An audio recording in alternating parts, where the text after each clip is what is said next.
Hi mga friends! Welcome back po sa channel ko. I-share ko lang po yung story about my acne.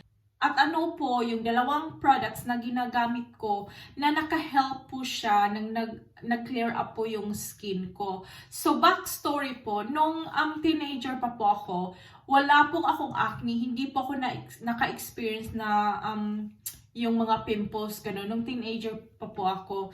Tapos nung nag-hit na po ako sa 20s ko, doon na po nag-start yung mga bumps sa face ko, doon na po nag-start yung, alam mo yung parang may mga, ano ba yung butlig-butlig sa mukha mo, doon na siya nag-start. So I thought na mawawala din siya, pero hindi hanggang sa dumadami na siya, dumadami hanggang sa nag-hit na ako sa 30s ko, doon na talaga siya nag-wild nag-wild na yung mga acne ko, guys. So sabi ko, ano ba to? What can I do? So kung ano-ano na lang ginagamit ko, kung ano-ano na lang iniinom ko, nagpunta na ako sa doktor. Sabi ko sa doktor, ano bang maibigay nyo? Ano bang matake ko para lang makontrol siya? Tapos binigyan ako ng doktor na liquid siya para lang yung ilagay lang siya sa mukha. Hindi pa rin siya nawala. Alam mo yan, finalo ko yung instructions. Sabi ng doktor, give it time. Binigyan ko siya ng time. Hanggang sa nawalan siya ng time, hindi pa rin siya nawala. Hanggang sa dumami talaga siya ng dumami. Tapos nanghingi na ako ng mga advice sa dermatologist. Sabi nila, madami ng mga kung ano-anong mga advice. Tapos fina-follow mo, wala pa din. So sabi ko sa sarili ko, I give up. Talagang sabi ko ayoko na.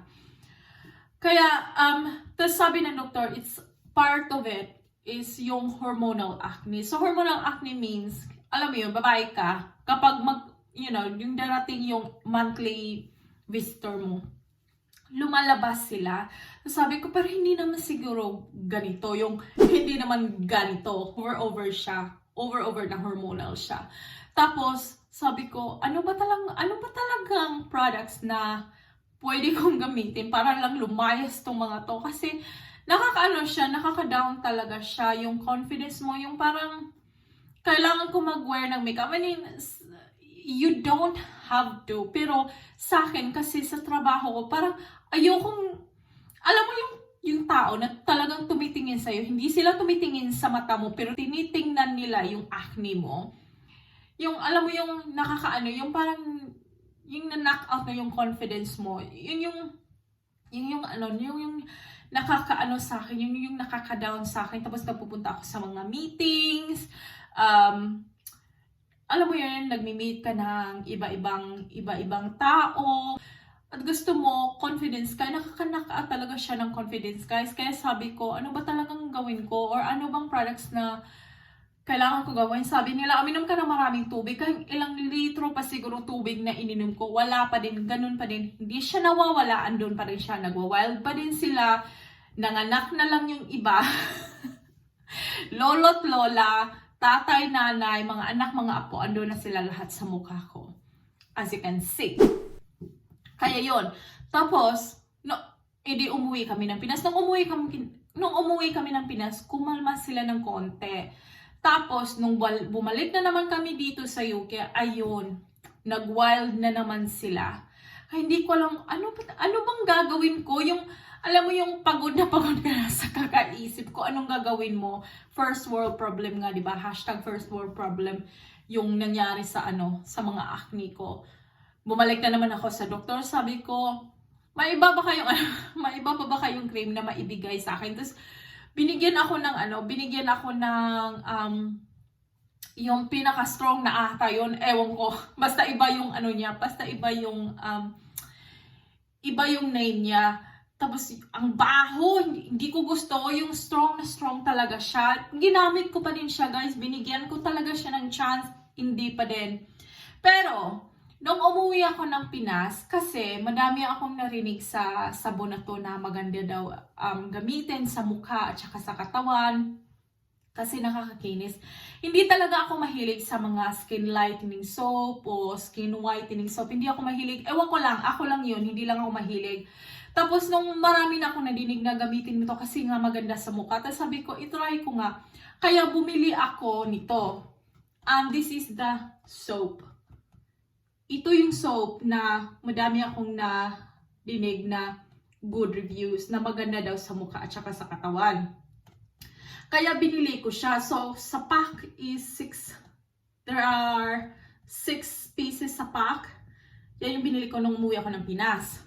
So, yan yung ginagamit ko. Pero, ginamit ko siya November na. Kasi nga, gumamit ako ng ibang sabon. Tapos, hindi ko lang siya pinapansin. Yung ginagamit ko lang talaga siya. Hanggang sa mga a week na gamit ko, parang may nakita kung parang nag-glowy konti yung mukha ko. Pero yung acne ko, andun pa din siya. So parang nawalan din, parang para sa akin, kaya i-continue ko na lang kasi sayang naman andito na to. Kaya gamitin ko na lang yung sabon. At another recommendation sa YouTube, sa YouTube na recommendation is itong aloe vera hydrogel. Tapos sabi ko, pag uwi ko ng Pinas, bibili talaga ako nito. Kasi nga, maganda daw sa mukha. So, pumunta kami Watsons, bumili ako niyan. Gamit ko lang itong hydrogel, 1 pesos lang nung week na yon. Kasi parang, ewan ko, nakalimutan ko. Tapos, may nakita naman akong video about aloe vera. Sabi ko, ay, may aloe vera gel ako. Try ko nga yun again, kung mag-work ba. Tapos, kaya ang ginawa ko, ina-add ko lang yung sabon. At saka, religiously, ginamit ko tong aloe vera hydrogel. So, ang ginawa ko, ginagamit ko siya in the morning at ginagamit ko siya in the night. In 1 week, guys, yung skin ko, nakita ko talaga, yung talagang nag-glow siya na parang yung pores ko, yung parang nagbabay na sa akin. At saka yung mga acne ko, nag-slowly, yung nawawala sila, yung nawawala. Tapos sabi ko, oh my goodness. Alam mo yun, yung parang, wow. Ano bang meron sa gel na to at saka sa soap na to na nag-calm down yung acne ko. Tapos doon parang ay nako, anong gagawin ko kasi wala ako sa Pinas at saka ang mahal-mahal magpadala dito sa UK ng alam mo yun, ng mga products galing sa Pinas.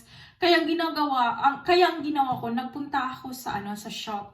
At saka humanap ako ng alternative na products na aloe vera gel kapag maubusan ako. Kasi, ito na yung tira, guys.